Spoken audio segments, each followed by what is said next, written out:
Boa noite. Gilberto Gil é um cantor multi-instrumentalista, conhecido por sua contribuição na música brasileira.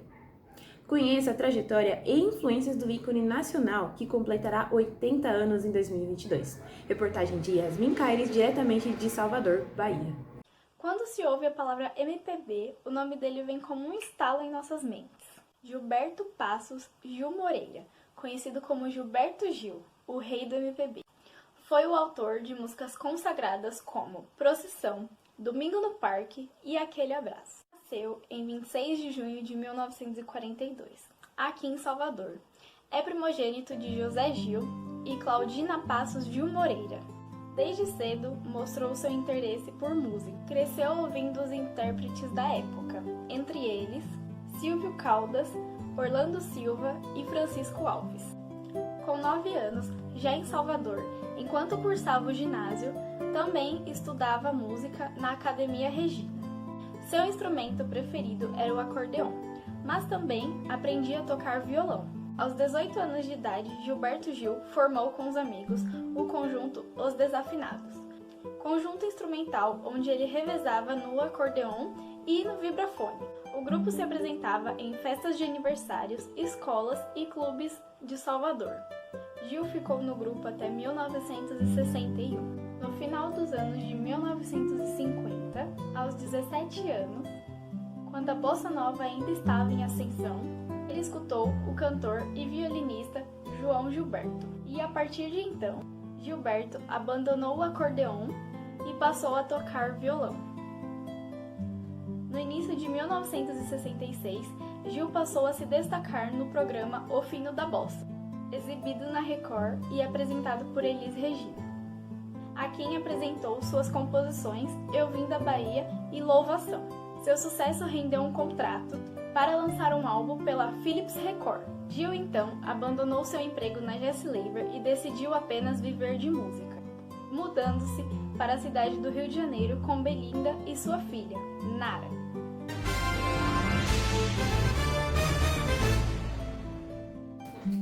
São quase mais de 40 anos de realce.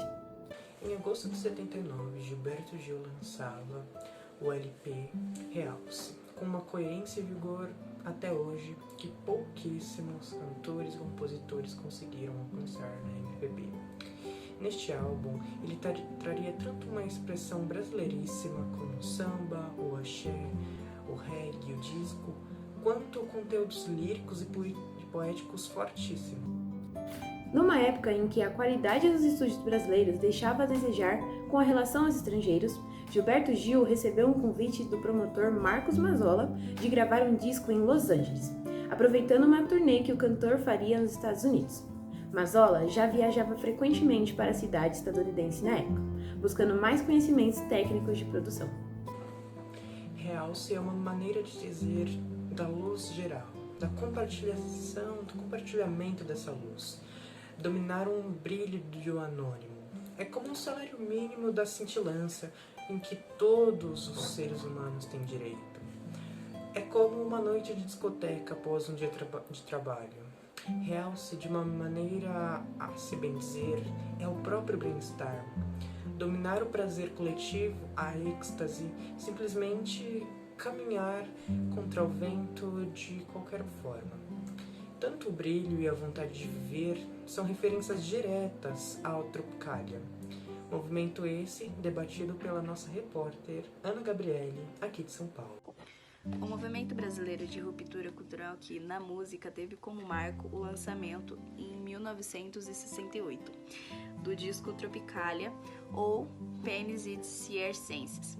Os seus participantes foram os cantores e compositores Caetano Veloso, Gilberto Gil e Tom Zé, a cantora Gal Costa, a banda Os Mutantes e o maestro Rogério do Prati. O nome Tropicália ele surgiu a partir de uma obra do artista Hélio Oiticica, que propunha uma experiência sensorial a partir dos elementos que eram considerados característicos do Brasil. Havia uma ideia de atualização constante, de incorporar elementos que vinham de fora no teor da dinâmica recente da indústria cultural de forma antropofágica e devolver ao exterior uma versão mais genuinamente brasileira, por assim dizer, que é o que afirma a doutora em História da Arte pela USP, Caroline Marx. É importante ressaltar que o movimento da Tropicália não possui unidade objetiva, não obstante, e uma das principais características que, em grande medida, pode sintetizar esses propósitos consiste em uma tentativa de reinterpretar o Brasil, ou seja, redescobrir o país, seus valores, símbolos nacionais, outrora esquecidos, heróis inimagináveis, temas negligenciados. Um dos primores de Gil foi a música em parceria do cantor jamaicano Bob Marley na música Não Chore Mais, transposição de uma cena jamaicana para uma cena brasileira e a mais similar possível nos aspectos físicos, urbano e cultural. É emblemática, no desejo de autonomia e originalidade das comunidades alternativas, No Woman, No Cry.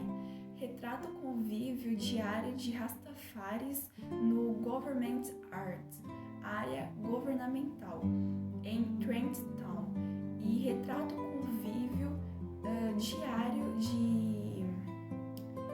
diário de perseguição policial e provavelmente ligada à questão da droga, da maconha, que eles sofriam. Nessa situação, Gil quis transportar para o Parque de Aterro, no Rio de Janeiro, também um parque público onde o próprio cantor ele localizou policiais em vigílias e hippies, em rodinhas, tocando violão, puxando fumo, como ele costumava vê-los de noite na cidade. Coincidindo com o movimento em que a abertura política estava começando, Não Chore Mais acabou por se referir a todo o período dessa repressão no Brasil.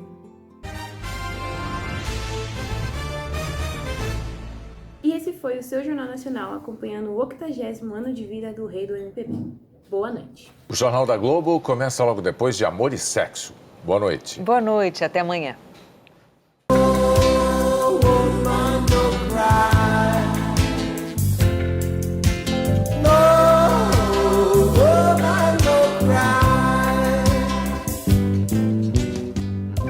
Bem que eu me lembro da gente sentado ali na grama do aterro. Jornal Nacional.